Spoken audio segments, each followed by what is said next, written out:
मित्रांनो, मी रुपाली साळवे माझ्या कुकिंग चॅनलमध्ये तुमचं स्वागत करते। आज आपण बनवणार आहोत गुळांबा। ही चटपटी आणि मस्त मजेदार रेसिपी। आमच्याकडे त्याला गुळांबा असे बोलतात। तुम्ही पहिले व्हिडिओ बघून घ्या आणि नंतर तुम्ही मला कमेंटमध्ये कळवा की तुम्ही याला काय बोलता। चला तर बनवायला चालू करूया आपण। इथे आता मी घेतल्यात झाडावरून फ्रेश तोडलेल्या कच्च्या कैऱ्या। याचाच आता आपण गुळांबा बनवणार आहोत। चला आता आपण याला पहिले धुवून घेते, त्यानंतर आपण याला कट करूया। कैऱ्या कापून झाल्यात मित्रांनो, हे बघा छोटे छोटे पीस केलेत मी मस्त। आपल्याला खाताना पण छान वाटणार आहे। खूप जास्त मोठे पीसेस ठेवले तर खाणाऱ्यांना पण कंटाळा येतो। छोट्या छोट्या पीसमध्ये थोडा इंटरेस्ट वाटतो खायला। हे बघा मध्यम आकाराचे पीसेस ठेवलेत मी। चला आपण आता पुढे बनवूया। हे बघा मित्रांनो, आपले कैरी तर आपण कापून घेतलेली आहे। इकडे आता मी इथे काही साहित्य घेतलं आहे बघा। लाल मिरची पावडर घेतली 1 चम्मच, जिरे घेतले फोडणीसाठी, थोडीशी नावासाठी हळद घेतली आहे, थोडंसं मीठ, इथे मी गुळ घेतला आहे आणि ही साखर आहे। माझ्याकडे थोडीशी वाटलेली साखर होती म्हणून मी ती वापरते। तुम्ही जर तुम्हाला कधी करावंसं वाटलं तर तुम्ही आपली नॉर्मल साखर पण घेऊ शकता। कढईमध्ये थोडंसं तेल टाकते मी फोडणीसाठी। जास्त नको आहे आपल्याला, ते थोडंसं हवं आहे। थोडंसं तेल गरम करते, गरम होऊ द्या जरा त्याला। इथून हीट लागत नाही।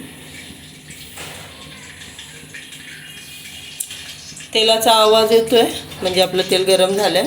आता यात मी जिरे सोडते।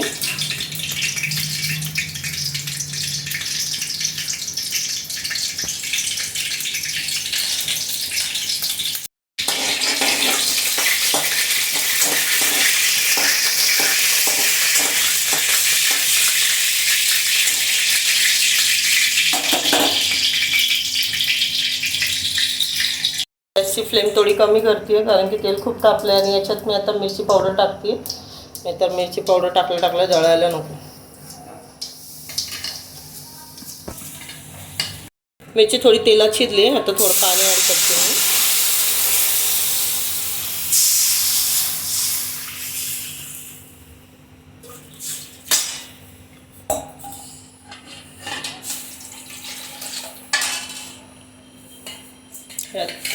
थोडंसं मीठ ॲड करते। आता ह्या पाण्याला उकळा आला की मग आपण यात साखर आणि गूळ सोडू। तोपर्यंत मी कैऱ्यांचे तुकडे याच्यात सोडते। त्याला उकळा येईपर्यंत आपण थांबूया आणि नंतर आपण साखर आणि गूळ यात सोडूया।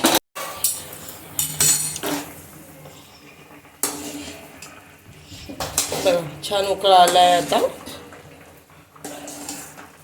आता आपण यात सोडूया। पहिले साखर सोडते मी, मग गूळ सोडू।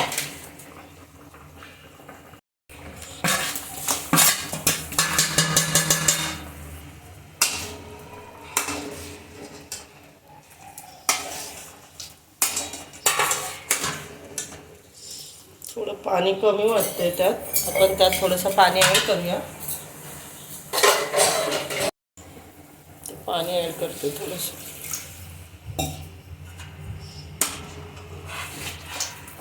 याची जी ग्रेव्ही आहे ना, अशीच तुम्ही याच्यासोबत चपाती खाऊ शकता मित्रांनो।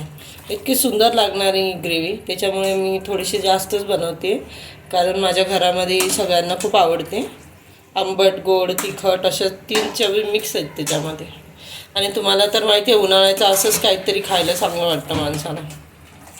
बघा हा बघा, आता आपला गुळ आंबा तयार झालेला आहे। मस्त ग्रेव्ही बनली आहे छान। आता मी तुम्हाला सर्व करून दाखवेन।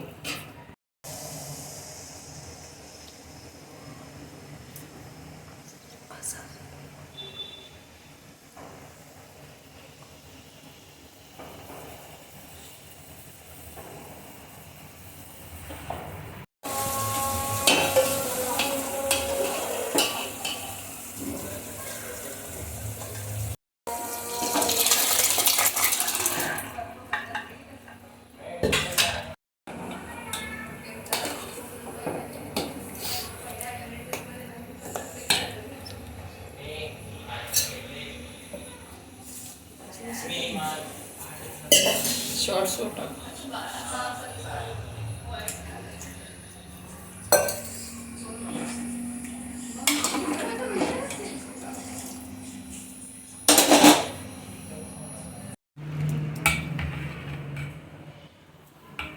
मित्रांनो, आज रात्रीचा आमचा जो जेवणाचा बेत होता तर माझं पूर्ण जेवण आता झालेलं आहे.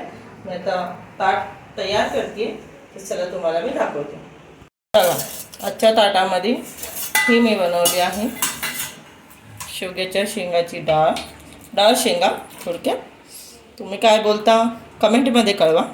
आणि आमची डाळ तुम्हाला कशी वाटली हे सुद्धा कमेंटमध्ये कळवा. आणि ह्या आहेत चपात्या,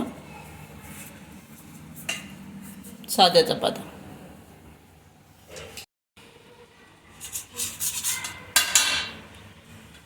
गरमच आहे. आत्ताच कुकर खोलले मी जस्ट. आता आजचं एकदम स्पेशल गुळ आंबा. हे बघा कसं दिसतंय, रंग कसा आला आहे बघा, किती सुंदर दिसतंय. कमेंटमध्ये नक्कीच कळवा मित्रांनो. आणि जर तुम्हाला कधी बनवावंसं वाटलं तर तुम्ही पण ट्राय करून बघा. खूप साधी रेसिपी, जास्त काही साहित्य लागत नाही आहे त्याला. हा आहे गुळ आंबा. इथे फायनली आपलं ताट तयार झालेलं आहे बघा.